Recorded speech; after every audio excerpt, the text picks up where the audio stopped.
When we say leader, if one wants to be a leader, in some way he has to transform himself, in the sense, the essential concern of any individual person to start with is, what about me, my survival, my well-being? So if one has to become a leader, he has to transform this into a larger possibility. What was essentially individual concern becomes a little larger concern in some sense.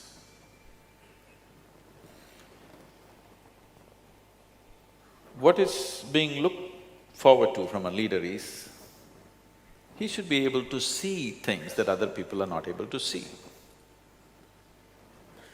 He need not be a superhuman being, he need not know everything.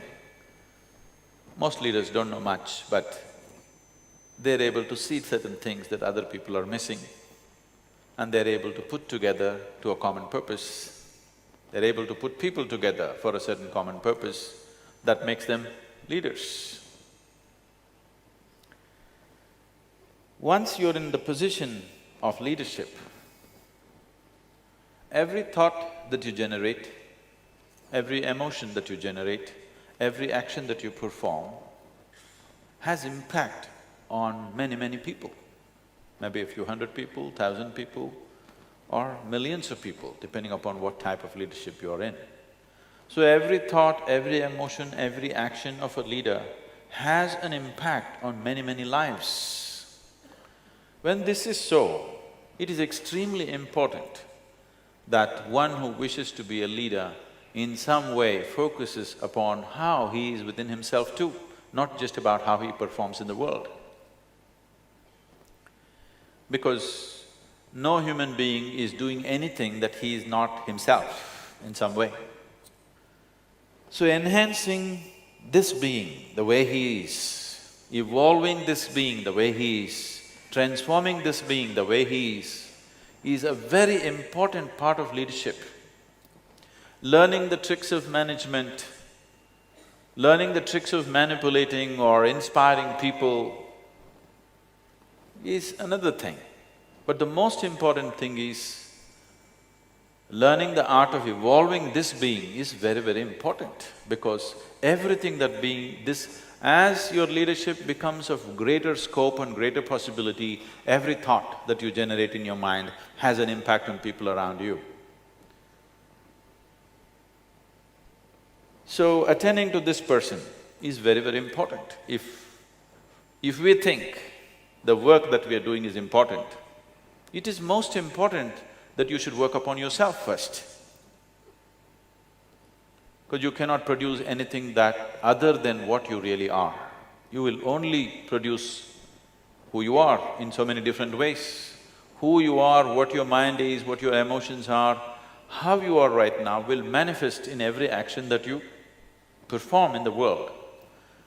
And once you have moved to a position of responsibility, that is having a huge impact on many, many lives. So it would be responsible for a leader not to be constantly striving to transform himself first. And essentially, leadership also means either you're transforming lives of people directly, or you're transforming situations which will in turn lead to transformation of life for other people. So transformation and leadership cannot be separated. Leadership is transformative.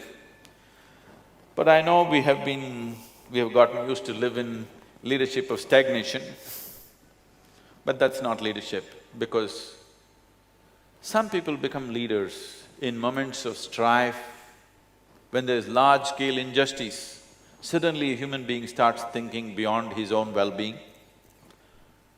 His involvement becomes beyond his own personal needs, and he tends to become a leader sometimes. Or sometimes individual ambitions will propel someone to become a leader. Or sometimes leadership happens by default.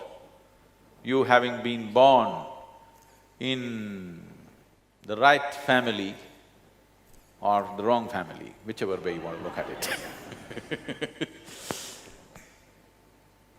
But essentially, if one wants to evolve into a natural leader, because leadership is not assertion of yourself. Leadership is a way of knowing the art of fulfilling everybody's aspirations. Leadership is the art of making people understand essentially, deep down, all our aspirations are same. Whether you are leading a company or a community or a city or a country, essentially it is about making people realize somewhere deep down all our aspirations are same. The first time I was at the economic forum, people looked at me very resentfully. They said, "What is a mystic doing at an economic conference?" So I thought, let me speak their own language. So I asked, "What do you do? What's your business?" This person said, "Well, I'm working for Lenovo. We are the second largest computer manufacturers and we do this. I said, "See, you're doing computers." I pointed out one man who was a General Motors person, and I said, "See, he's making cars. Somebody there is making safety pin."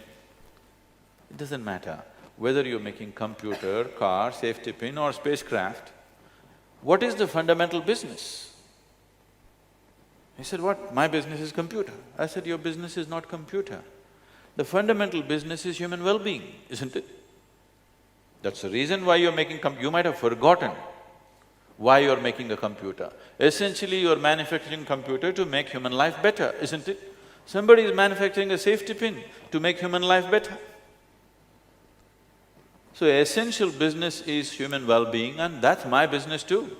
So that's why I'm here." Everybody's business is human well-being. It is just that it is only the scale and scope which is different from person to person. One person thinks human well-being means just my well-being, my individual well-being is human well-being, I don't care what happens to somebody. For another person, human well-being means him and his family. For another person, human well-being means him and his community. For another person, it's him and his country. For another person, it's the whole world. Only in scale, human beings can be different. Otherwise, every human being's aspiration is human well-being, isn't it so? Yes? Is there somebody who is not involved in human well-being? Only the scale is different, isn't it? So, if your scale is larger than individual well-being, then you are a leader. So if it is larger because you think, because of your ambition, it'll be stressful. If you've taken this on because your family pushed you into it, it'll be very stressful. You will become a natural leader. Being a leader is not certain position, it is just a certain capability and fulfillment of our aspirations.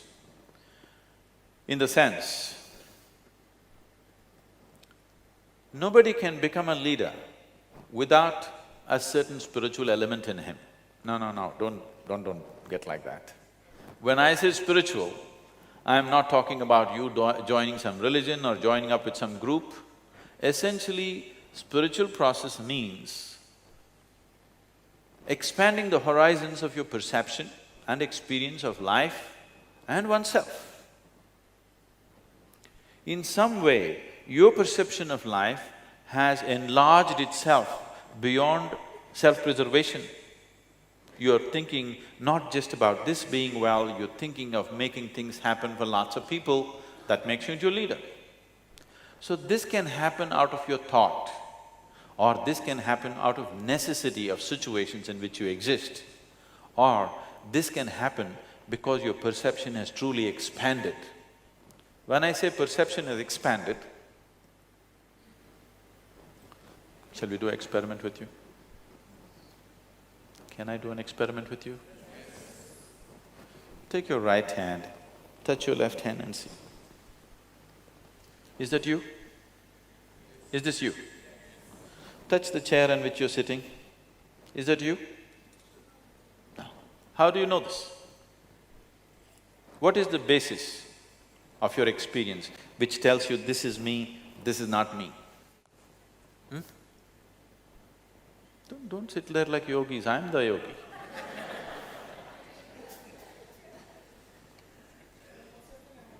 I'm sorry? No, no, no. What is it that tells you this is me and this is not me?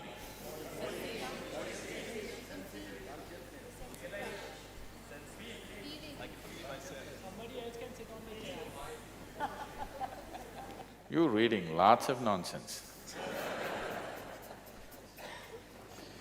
Just tell me, what tells you this is not me? What tells you this is me? Sensation, isn't it? Here there is sensation, here there is no sensation, isn't it so? Yes? So, it is your sensation which determines what is you and what is not you. It is the boundary of sensation. Whatever is within the boundaries of your sensation is you. Whatever is outside the boundaries of your sensation is not you. Is that the definition of yourself? Yes, technically. So what is within this is you, if it's outside of this is not you. There is water here, not reachable, okay. There is water in this, is this you? No. If you drink it, does it become you? What happened? What was outside the boundaries of your sensation got included into the boundaries of sensation, suddenly it's you. How did you get these kgs that you're carrying around? Were you born like this? What you call as myself right now was all over the planet, isn't it so? Are you eating only Marathi food or are you eating… No, I'm just saying, it's all over Maharashtra or all over the planet. I don't know where all you picked up the stuff. So what you call as myself was a piece of earth at one time. Now you go about, this is me. What has happened? You just took a piece of earth and included it into the boundaries of your sensation. Now this is you. Now do I have to tell you, please take care of your little finger, this should be taken care of, don't harm it, don't cut it, don't bite it off. Should I have to tell you? No. So now, your boundaries of sensation are not fixed. Have you at any time been so joyful, so exuberantly joyful that tears came to you? So if you've been that joyful, at that moment if you take your hands and keep it 8–9 inches over your body, right here you will feel sensations. Have you noticed this ever? You do one thing, you just do like this and hold it 3–4 inches away, do you notice sensations? Yes? If you become very happy, just try this, there'll be a transaction between these two hands. This will happen to you. Did you ever hold somebody's hand and sit and you were in love? Just holding hands felt like two people have become one, isn't it? This is because only if you're feeling exuberant, otherwise holding hands is a dirty thing, it sweats and it's irritating and everything. Only if you are feeling very exuberant, now it's good because the sensation, the boundaries of sensation have expanded. Sensory body has an existence of its own. Today medically they can prove this to you. If you have not had these kind of fabulous experiences, then we'll have to do something horrible to you. Suppose we chop off your leg. Even if your physical leg is gone, the sensory leg will be still in place for a certain period of time, you know this. It's a medical fact today. So sensory body has a presence of its own beyond the physical body, and this sensory body expands when your life energies are exuberant and contracts when your life energies are depressed or suppressed. This could have happened to you, you are very worried and depressed about something, somebody comes and taps you on the shoulder, you can't feel it. Have you noticed this? Have you noticed this? Because when you are in a depressed state, your sensory body contracts. When you're in an exuberant state, it expands. If you consciously crank up your life energies to a certain level of exuberance, if you sit here, suppose your sensory body became as large as this hall, now you would experience all this as a part of yourself. If you experience these people as you experience the five fingers of your hand, because what is within these five fingers was also outside some time ago, isn't it? Yes? This is slowly you accumulated into the boundaries of sensation. It was outside and you included into the boundaries of sensation, now you experience this as myself. Suppose you stretched your boundary of sensation to this whole hall, after that, do I have to tell you, be good to this person, don't harm that person, don't kill that person? Do I have to teach you morality? Would you naturally do what best you can do for all this life around you? Then you are a natural leader. That's what a leader is supposed to be. Either you are manipulating yourself into your leader, which is very stressful, or because you experience everything as yourself, you do the best you can do according to your capability. Each individual can function only to the limits of his capability, isn't it? And your capabilities are at their best. This can be… there is substantial medical evidence and scientific evidence for this. Your body and your brain will function at its best only when you're exuberant, when you're joyful, when you're ecstatic. Your whole system functions at its best. Have you noticed this yourself? Haven't you noticed this experientially? When you're peaceful and joyful, is your body and brain functioning at its best? A man went to the neurologist and asked him, "Doctor, how long can a man live without a brain?" The neurologist looked at him and asked, "How old are you?"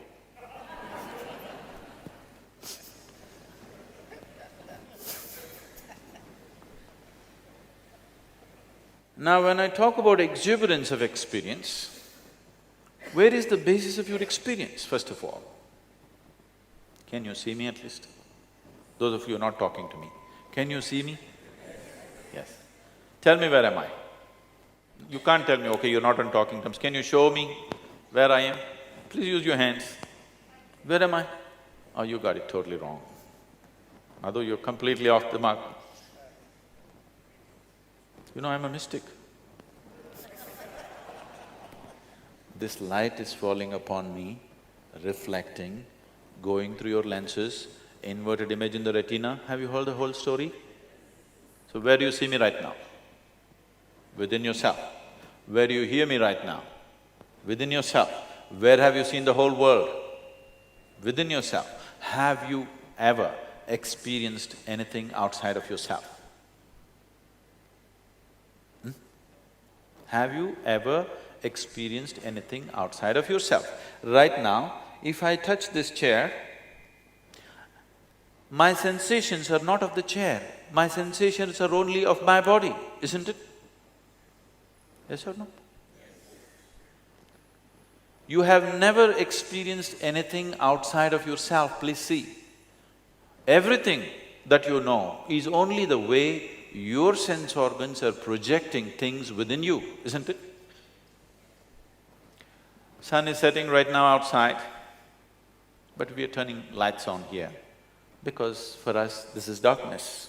But there is a whole host of life on the planet. The sun sets, they all come alive. Actually, there are more life on the planet which are nocturnal. Yes? I'm not talking about the Bombay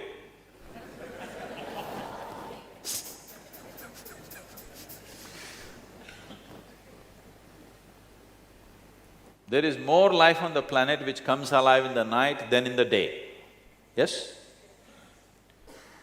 So suppose you sit with an owl and start an argument, which is light, which is darkness, where would it get you? Endless argument? Who is right, you or the owl?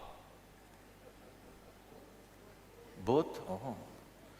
Both means, if you're saying both, either you're working for the diplomatic corps or you may have a successful marriage. In these two areas, you must learn to say both to everything. Otherwise, you can't survive these two things. I'm asking which is light, what you see is light or what the owl sees is light.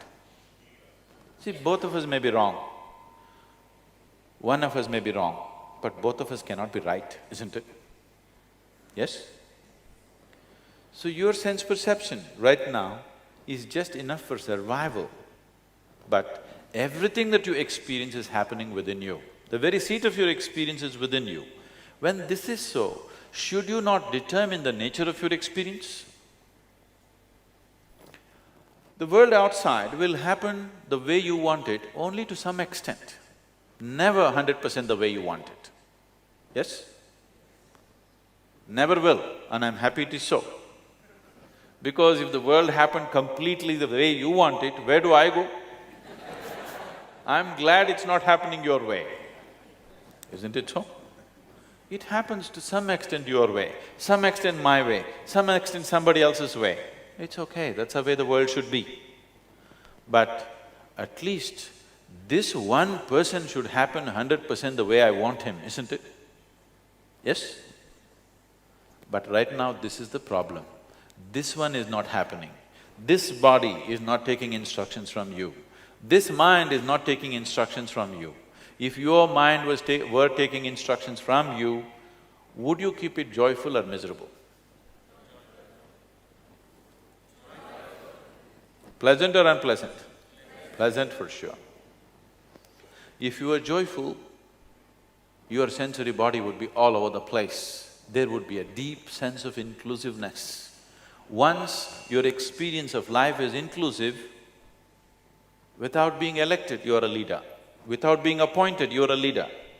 Don't think whoever is appointed is always the leader. There are all kinds of leaders all over the place who are managing things and taking things in their own way, isn't it?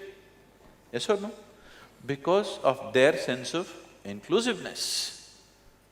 Wherever there's inclusiveness, people will look for guidance in that direction, isn't it so? Yes? Whoever reverberates with you, you look for guidance in that direction, not to the appointed person up there, isn't it? So, there is a certain possibility within the human being which has been left unexplored by most of the humanity. Can I tell you my own story, is it okay? You shouldn't sleep off, okay? Because once upon a time, if I start, most people think it's bedtime has come. This is not once upon a time story. I know I look ancient enough, but it's not a once upon a time thing. Some time ago. When I was just 3-4 years of age, one thing that I realized was that I did not know anything. I was so utterly, absolutely ignorant about everything. This came to my awareness. So if somebody gives me a glass of water, I will just be staring at this for 3-4 hours at a stretch. Somebody gives me a dry leaf, I'll be looking at it for hours. If I sit up in the bed, I'll be just staring at nothingness for the whole night. To a point where my father, who happens to be a physician, started thinking I need psychiatric evaluation. He got really worried. This boy just stares without blinking his eyes. Something wrong with him. I'm like this. I'm looking at something because I don't know anything, I have to pay attention to every small thing. Everybody around me going about blissfully, they know everything. I'm asking you, even today, do you really know what this water is? Do you really know? I'm asking. Are you just, oh, water, H2O? Do you know what is H? Hydrogen. Do you know what's damn hydrogen? Atom, this much. Do you know what that is? We have still not deciphered a single atom in the existence. Yes or no? Yes? With all the scientific exploration, we still do not know the nature of a single subatomic particle in the existence yet. Yes, is that a fact? So I'm just staring at everything like this, and people think I need psychiatric evaluation. And they send me to school. I didn't go there too often. I went whenever it was necessary. And I go and somebody's talking, the teachers, I'm just staring at them. Initially I hear the words and understand the meaning. After some time I realized, they're only making noises. It is me who is making up the meanings. See, right now, I'm making only noises. You assume you know English language and you are making up the meanings, isn't it? If you do not know English language, I'm just making noises, haven't I? So I stopped making meanings. Just started looking at the teachers, suddenly it was very amusing. Then with a big grin on my face, I'm staring at them, which was very irritating for the teachers. I'm staring without blinking because I'm absorbing all the sounds but without meanings.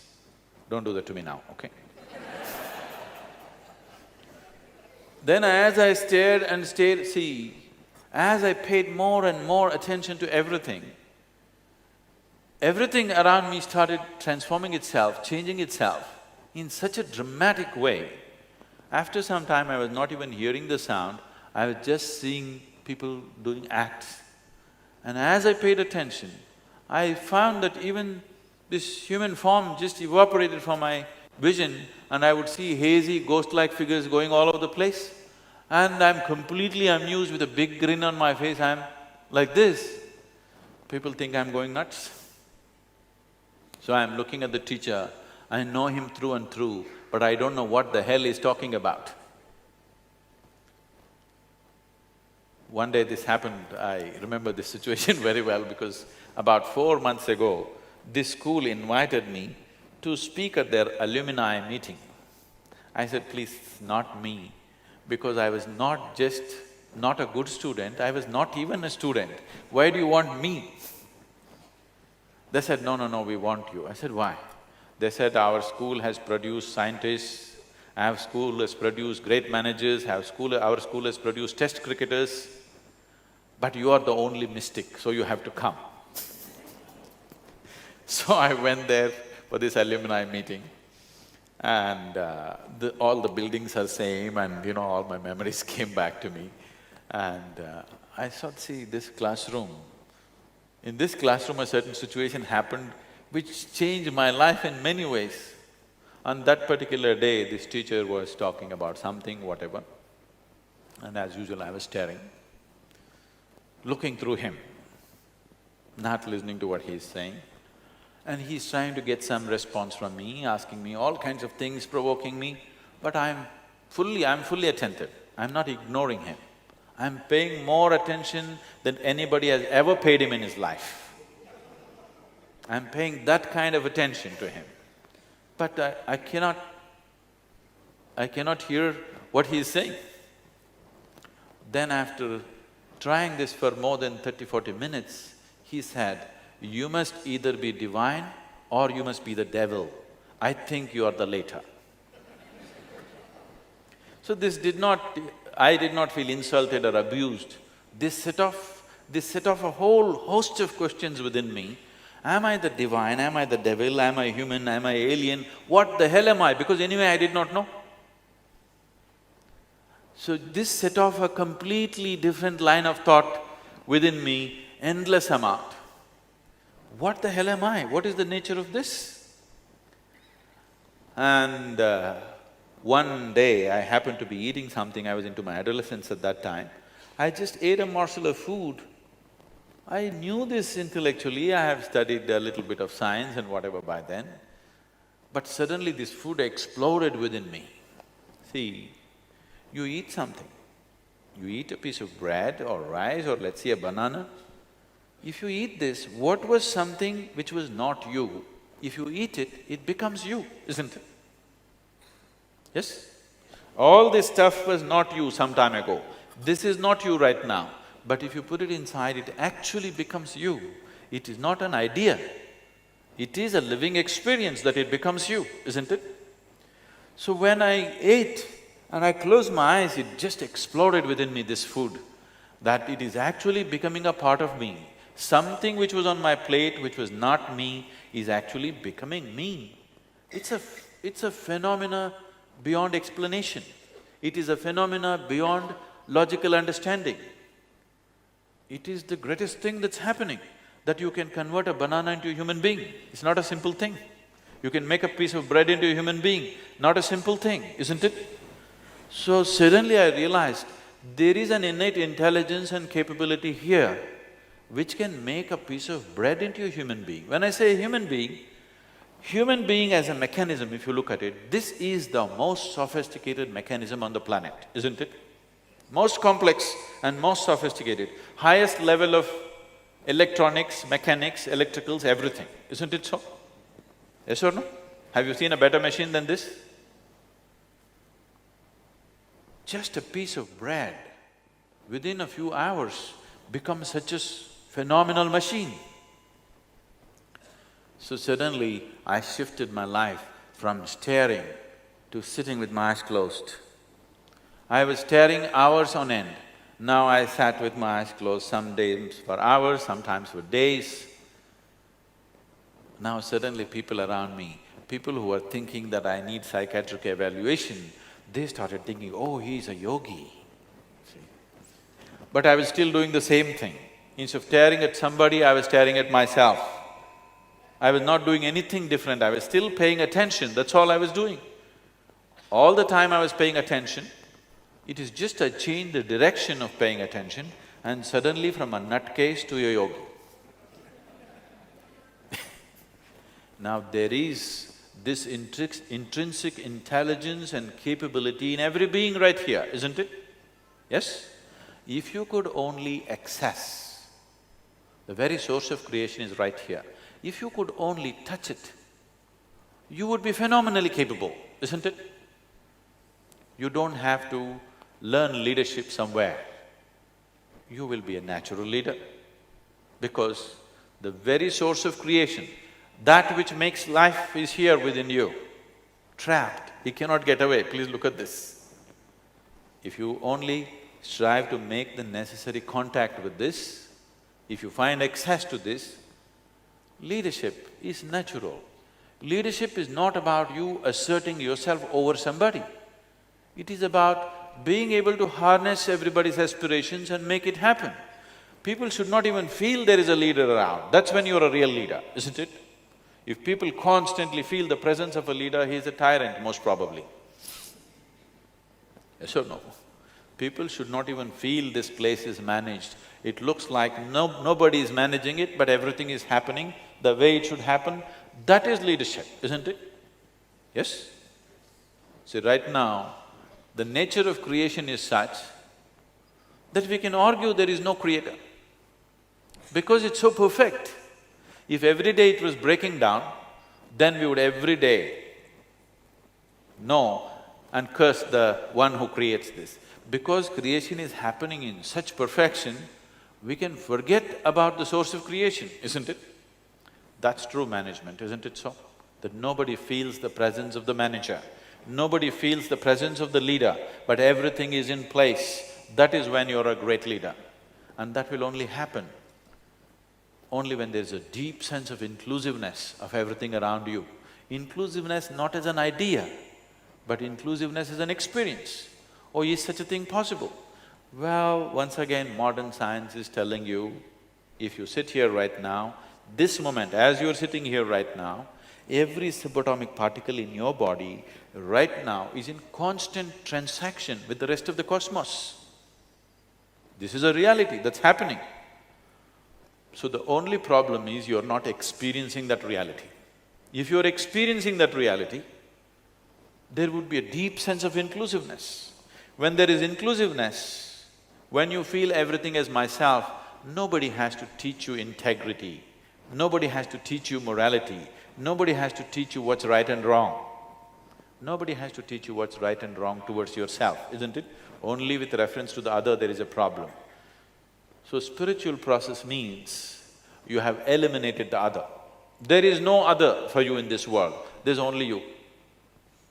When there's only you, there's absolutely no problem. You'll do the best that you can do and that's all there is with life. That's all there is with life, isn't it?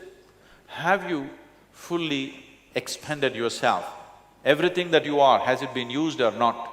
Whether you can perform like somebody else or not is not the question. The question is, have you used this being fully for whatever it is? And that will only happen if your experience of life is constantly pleasant. I will tell you this, there is medical evidence to prove this today. If you maintain 24 hours of utter pleasantness, before that let me ask you a question. Unfortunately, almost the whole population on the planet will come with a negative answer. How many of you have had one day in your life, that is one 24-hour segment in your life, where you spent 24 hours without a moment of irritation, agitation, anxiety, unhappiness, anger, nothing? You went through 24 hours blissfully. Very few people can say yes to this, unfortunately. See, if one day did not happen the way you want it, that's different. If not even one day happened the way you want it, you are not in the position of leadership, even with this one, isn't it? Yes? Even 24 hours in these many years, if it did not happen exactly the way you want it, obviously you are not in control. You are happening by accident. If your own body and your own brain is not taking instructions from you, why the hell should 1,000 people or 10,000 people take instructions from you, I'm asking? Why should they take it?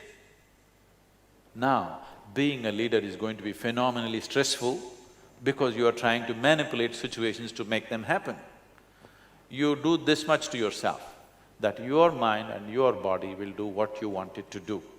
You will see, suddenly working with the world is such an effortless process. Because once your mind is taking instructions from you, there is no such thing as unpleasantness within you. There is no such thing as stress within you. There is no such thing as anxiety within you. Yes? You're anxious, you're stressful, not because your job is stressful, simply because you do not know how to manage your systems, isn't it? Yes? You do not know how to manage the human system, that is the whole problem. Now, if there is one thing, Sadhguru, tell us one thing that will make me into a good leader. Shall I tell you a story? I'll tell you a donkey story. There was an old farmer who had an old ass or a donkey with him. One day this ass, being an ass, it went and fell into an open well. And this well was dry, no water, 30 feet deep. He's unable to climb up, so he's crying piteously. So the farmer went and looked. This is an old donkey on the verge of retirement. A retired ass nobody wants. A working ass, all right, they'll bear with it. Retired ass, who wants? He thought, this whole effort of pulling this ass up and the expense of pulling it up, not worth it. Well is dry, no good well, no good ass. So he called his neighbors and said, let's fill up the well. 2 jobs in one shot.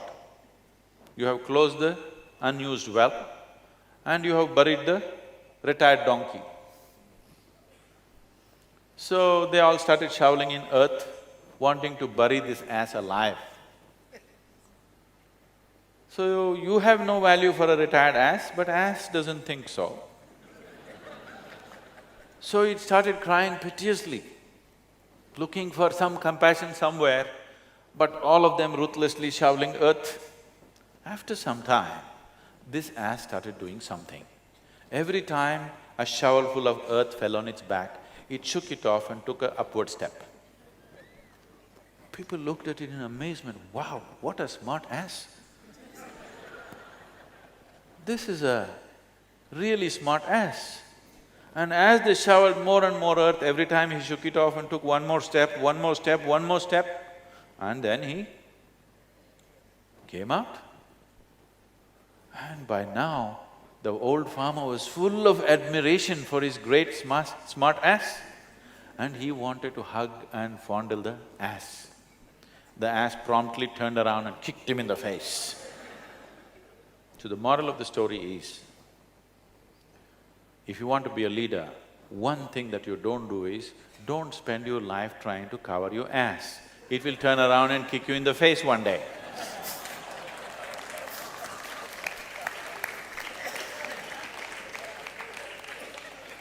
Because what people expect you from a leader is that first of all, he is straight. People don't appreciate you manipulating them. People appreciate that first of all you are straight. You don't have to be brilliant to be a leader. You don't have to be a genius to be a leader. You don't have to be a superhuman to be a leader. You are straight, your integrity is always there, and you have some vision. You have some insight into a few things that makes you into a leader. When you are truly inclusive, you'll naturally have an insight about everything.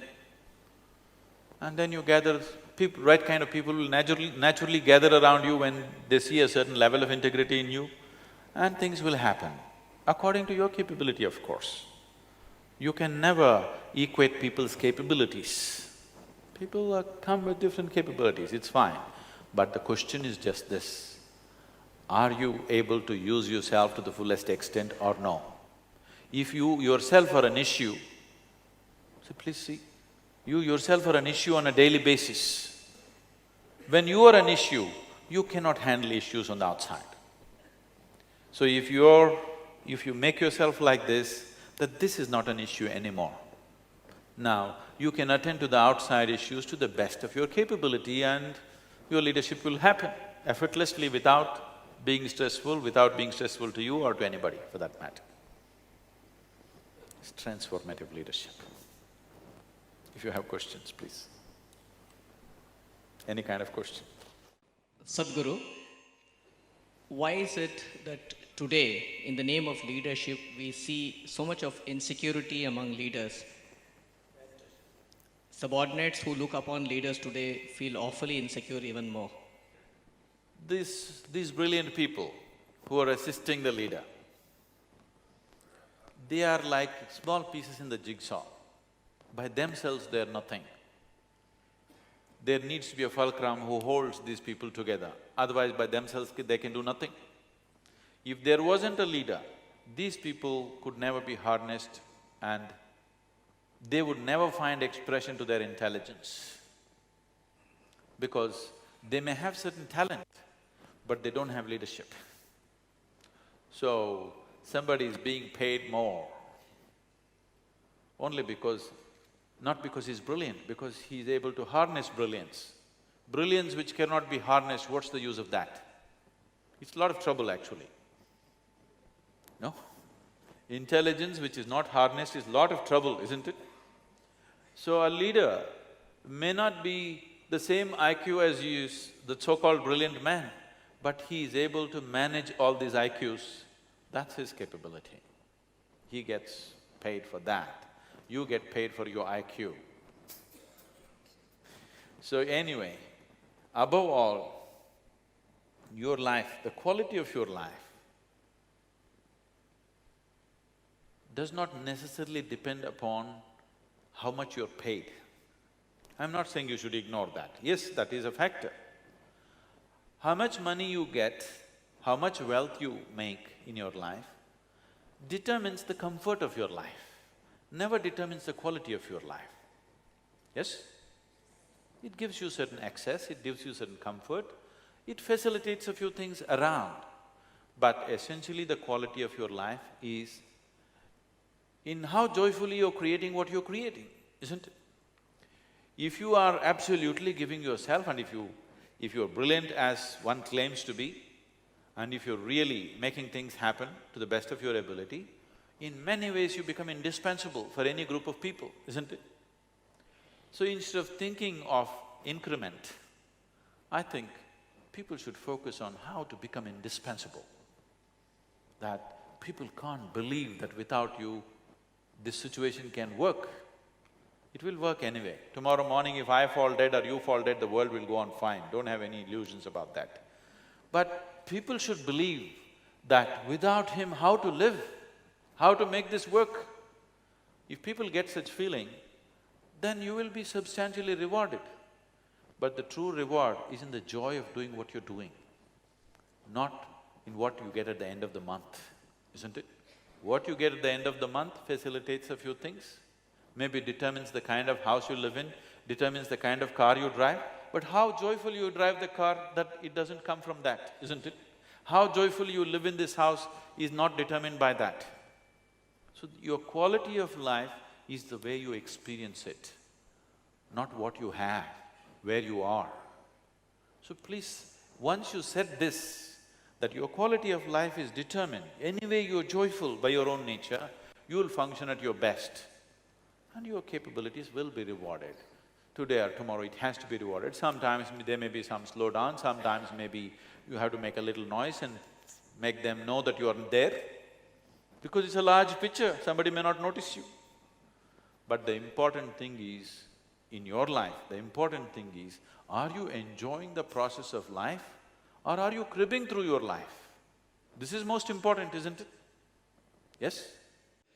I guess my question is, where do we get started and what is the path? So that, again, this doesn't become a subconscious experience and then we again wait for this kind of thing to happen. What are the practical things that we can do so that we kind of don't leave this session saying, okay, it was another great talk, but I don't really know what do I need to do, so at least I know I'm trying to make the effort. You want some tips?